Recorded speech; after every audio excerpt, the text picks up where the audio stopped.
Food industry had found foods packaged with sugar were winning every taste test. But would the public buy it? As recently as the 1930s, Dr. Weston A. Price, a research dentist from Ohio, had traveled around the world observing different cultures and their diets. In 1939, he published a paper that revealed in horrifying detail what had happened to the teeth and health of those in cultures who had incorporated refined sugars into their food supply. Sugar still had a bad name. The conglomerates would need to make a move. Later, in 1957, noted Professor E.V. McCollum, who is often referred to as America's top nutritionist of the day, published a book called A History of Nutrition. In it, he argued that despite there being dozens of experiments done since the 1800s, proving sugar was bad for human consumption, those experiments were all flawed due to human error. This book was published and marketed with the same ferocity you see with bestsellers today. But where did it come from? No scientist has his own money to publish a book on such a grand scale. And let's face it, A History of Nutrition? It's not a title that will make a book fly off the shelves. A look inside the book revealed it was published and marketed by a company called the Nutrition Foundation, Incorporated. Who was the Nutrition Foundation? I'm glad you asked. It happened to be a front organization for the leading sugar conglomerates of the time, including the American Sugar Refining Company, Coca-Cola, Pepsi-Cola, Curtis Candy Company, General Foods, General Mills, Nestle, Pet Milk Company, and Sunshine Biscuits, about 45 companies in all. And did the Americans buy it? Oh boy, did they ever. Sales of processed foods skyrocketed. All they had to do was put low fat on the label, then dump in a bunch of refined sugar, and it would sell like crazy. A 2012 study by Dr. Robert Lustig of the University of California, San Francisco, revealed that sugar is just as addictive to the human brain as cocaine, setting off the same dopamine triggers and forcing us to crave more and more of it.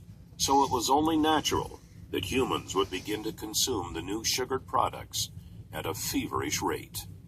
The food conglomerates responded to the increasing sales by using even more sugar. It began to find its way into foods you would never expect, like hot dogs, yogurt, spaghetti, and breads. As the decades passed, obstacles would spring up, but each time, the conglomerates had an answer. In 1965, the Fair Packaging and Labeling Act began, requiring their products to be honestly and informatively labeled. By this time, the public wasn't so hot on sugar anymore, but that made no difference. The conglomerates simply hid the sugar by putting it into new forms and creating new names. This way, people wouldn't see the word sugar on the food label, but it could still be hiding inside. Some names sugar goes by are agave nectar, brown rice syrup, high fructose corn syrup, dextrose, evaporated cane juice, glucose, lactose, malt syrup, molasses, sucrose. Another classic example is when the sugar pushers began putting the word natural into all of their advertising. Made from natural ingredients became their slogan. But all refined sugars are made from natural ingredients. So is cocaine and heroin. During the 1970s, armed with new studies showing the dangers of refined sugars and exposing them in all of their forms, the American public began to wake up. For the first time since the 50s, sales of certain high-sugar foods slowed down. But the conglomerates had prepared for this and had been hard at work developing yet another weapon of their own: artificial sweeteners. Perhaps the most notorious of these was aspartame, more commonly known as Equal or NutraSweet. The story of how it became approved by the FDA is startling. By this time, the diet craze was in full swing, and the diet food market was a billion-dollar industry. It was banned in 1973 and another artificial sweetener, cyclamate, had recently been banned when it was found to cause tumors in tests done on animals. Aspartame was initially also rejected by the FDA, but its developer, G.D. Searle, was not having it. Searle presented the FDA 100 different studies that showed it was harmless, studies G.D. Searle had funded themselves. Why not? They knew if they could get it approved, they would make billions. But despite what their studies said, every time an independent study was done, it was found to be dangerous for human consumption. For the first time in history, the FDA sought criminal investigation into a food manufacturer for misrepresenting the safety tests of a product. What the investigation revealed was shocking. Deceased lab animals from the tests were not autopsied for months or even years after their deaths, so that rotting would render any tumor data inaccurate. Other animals were found to have tumors cut out and thrown away. Then the animals with the removed tumors were labeled as normal. Obvious tumors were labeled as normal swelling. The FDA easily ruled that aspartame would not receive final approval. But what would follow was a set of dirty political tricks that must have made Abraham Lincoln roll over in his grave. G.D. Searle first arranged to actually hire the U.S. attorney who was leading the investigation. Samuel Skinner first resigned from the U.S. attorney's office, stalling the investigation, then went to work for Searle. Later that year, Donald Rumsfeld was hired on as CEO of Searle.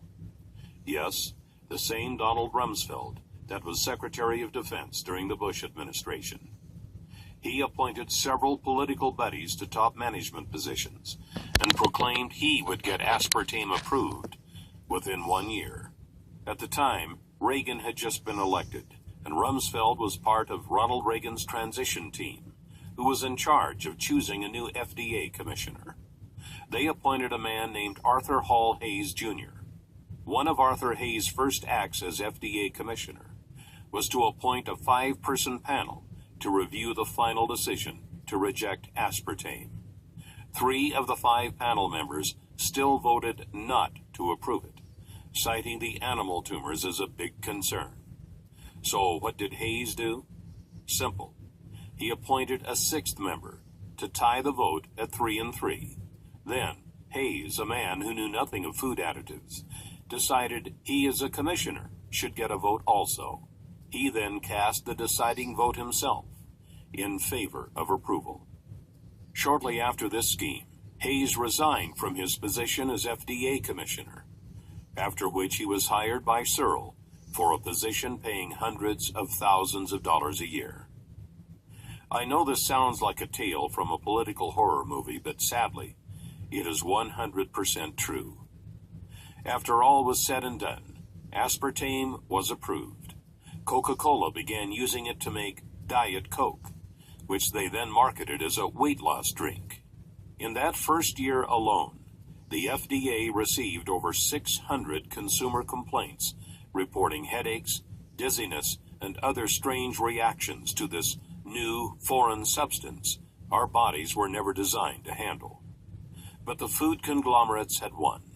And since then, over the last 30 years, more and more of these refined sugars, artificial sweeteners, preservatives, and other unnatural elements have infiltrated our food supply, creating essentially a new diet without ever giving us a choice. The year now is 2013. Governments have finally wised up and are now backtracking, trying to clean up this mess. In March of 2013, New York Mayor Michael Bloomberg fought to